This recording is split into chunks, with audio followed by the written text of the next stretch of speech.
Dozens of people confirmed dead after a devastating flash flood right on the border between Nepal and Tibet. Hundreds more missing at this point, including many foreign nationals. Marianne, take us through what exactly happened. This was a massive wall of water. Really, it was, and it appears to have taken hundreds of people by surprise here, which is why they are bracing for a big casualty toll in this particular instance. But we do know, according to Nepal's foreign minister, this may have been triggered by an earthquake, which then triggered an avalanche and mudslide, leading to deadly scenes like this. This is actually in the area of the Nepali crossing, a very busy port called Jirong Port in Tibet, smashing mud. Look at the rise of that water, the size of it over top of a multi-story building. Yes, and there are actually reports from a helicopter pilot who says some of the waves were up to 6 meters high in some other areas, to give you a sense of just how powerful this water was.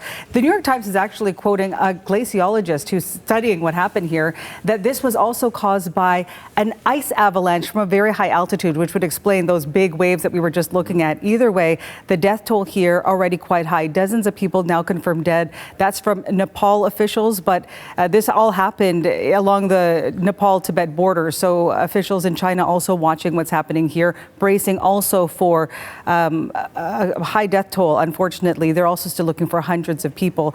The Red Cross is helping in the rescue here. We also know that helicopters, private helicopters, have helped rescue more than 100 people so far. You can see roads have been completely washed out. This is going to be a very difficult rescue mission. Any word on whether there are Canadians among those foreign nationals impacted? Yeah, at this point, it's still not clear. We have reached out to Global Affairs Canada. We still have not heard back yet, because this is an area where there are a lot of tourists. So there are a lot of foreign nationals from many different places, with a lot of travel agencies who would have been there at around that time. Now, Nepal's tourism board is looking at the different people who were with different tour groups. The majority seem to be Indian nationals, but there are also Americans among those now missing, as well as people from South Africa, the Netherlands, even Malaysia.